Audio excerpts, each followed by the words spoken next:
గత 5 సంవత్సరాల వైకాపా పరిపాలనలో మున్సిపాలిటీలు నగరపాలక సంస్థల్లో అడ్డగోలుగా జారీ చేసినటువంటి టీడీఆర్ బాండ్ల కుంభకోణాలు ఒక్కొక్కటిగా వెలుగులోకి వస్తున్నాయి. నిన్న తణుకు, నిన్న చూస్తే అదేవిధంగా విశాఖ, కాకినాడ, రేపు తిరుపతి వంతు రాబోతోంది. నేను ఒకటే విజ్ఞప్తి చేస్తున్నా, డిమాండ్ చేస్తున్నా, తిరుపతి టీడీఆర్ బాండ్ల అవినీతి లెక్కలు తేల్చండి.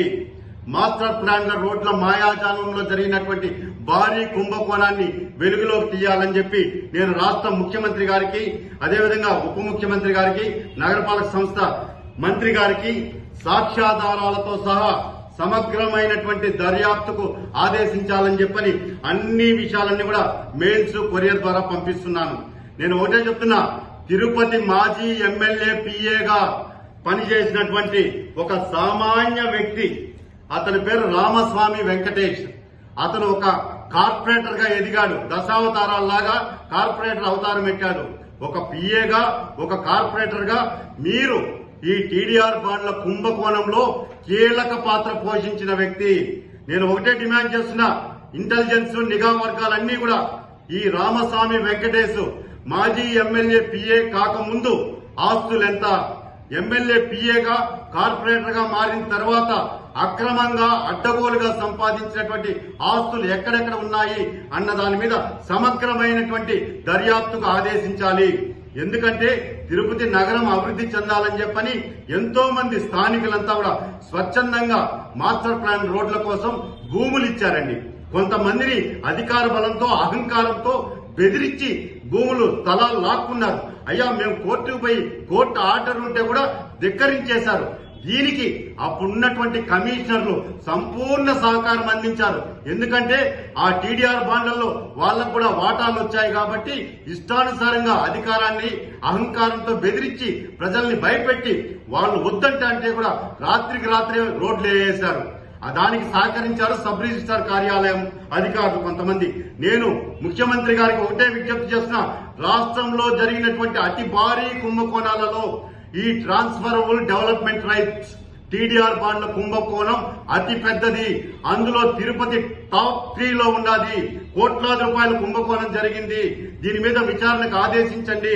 ఈ రోజు ఎవరైతే రామస్వామి వెంకటేష్ ఉన్నాడో అతనికి తోడుగా మరో 5 మంది కార్పొరేటర్లు ఎవరైతే భూములు ఇచ్చిన వాళ్ళు ఉన్నారో ప్రజల్ని, వాళ్ళని భయపెట్టి మీకు మార్కెట్ వాల్యూ కన్నా ఎక్కువ చేస్తామని చెప్పి ఎక్కువ చేయించి ప్రజాధనాన్ని కొల్లగొట్టారు, ప్రభుత్వ ఖజానాకు కన్నం పెట్టారు.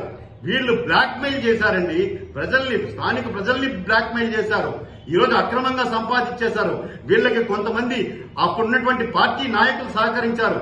ఈ 5 మంది కార్పొరేటర్లు, రామస్వామి వెంకటేష్ ఎవరైతే ఆ పార్టీలో కీలకంగా వ్యవహరించిన వ్యక్తుల్ని మీరు అదుపులోకి తీసుకుని విచారణకు ఆదేశిస్తే కోట్లాది రూపాయల కుంభకోణం భాగోతం అంతా బయటకు వస్తుంది.